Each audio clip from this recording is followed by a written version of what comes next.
నమస్తే అండి, welcome to my channel. ఈరోజు ఎగ్ కర్రీ చేద్దామండి.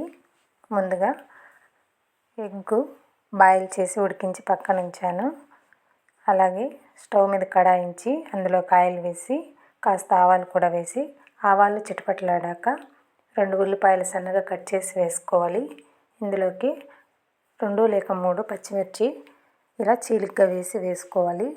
అలాగే సోంపు అర స్పూను, ఒక కరివేపాకు ఒక రెమ్మక వేసుకొని కాస్త సాల్ట్ కూడా వేసి కాస్త వేగనివ్వాలి. ఇలా ఉల్లిపాయలు వేగుతున్నప్పుడే మనం కొద్దిగా అల్లం వెల్లుల్లి పేస్ట్ 1 స్పూన్ తీసుకొని ఇది పచ్చివాసన పోయేలాగా వేపుకోవాలి. ఇలా వేపాక చూడండి పచ్చివాసన పోయింది కదా. ఇప్పుడు సన్నగా కట్ చేసుకున్న 2 టమాటాలండి, మీడియం సైజు, చిటికెడు పసుపు కూడా వేసి ఈ టమాటా ముక్కలన్నీ బాగా మగ్గేలాగా వేపుకోవాలి. తర్వాత మీ టేస్ట్కి సరిపడా కారము, ధనియా పౌడర్ 1 స్పూను, అలాగే గరం మసాలా 1 స్పూన్ తీసుకొని కొద్దిగా వాటర్ వేసుకుంటూ ఇలా వేపుకోవాలండి. మన ఛానల్ ఫస్ట్ టైం చూసే వాళ్ళైతే తప్పకుండా లైక్ చేయండి, షేర్ చేయండి, సబ్స్క్రైబ్ చేసుకోండి. ఇలాంటి వీడియోలు మరెన్నో మీ దాకా తీసుకొస్తామండి. చూడండి ఈ విధంగా కొద్దిగా వాటర్ వేసుకొని ఇలా వేపుకోవడం వల్ల కూరలో కారపు పచ్చివాసన బాగా పోతుందండి. చాలా కమ్మగా ఉంటుంది.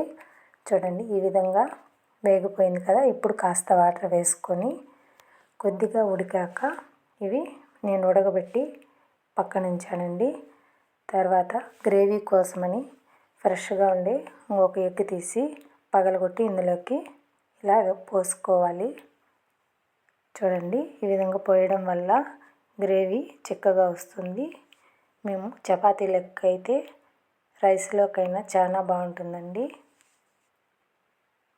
ఉడికించిన ఎగ్స్ని ఈ విధంగా చాకుతో ఘాట్లు పెట్టి వేయడం వల్ల ఎగ్గులోకి కాస్త ఉప్పు కారం గట్టిగానే పడుతుందండి. చూడండి నేనైతే ఫ్రెష్గా కుండీలో వేసుకున్న కొత్తిమీర తీసుకుంటున్నాను. ఇది నేను ఇంటి దగ్గరే వేసుకున్నానండి. కొత్తిమీర అలాగే కాస్త పుదీనా తీసుకొని బాగా వాష్ చేసి సన్నగా కట్ చేసుకొని ఇందులోకి వేసుకోవాలి.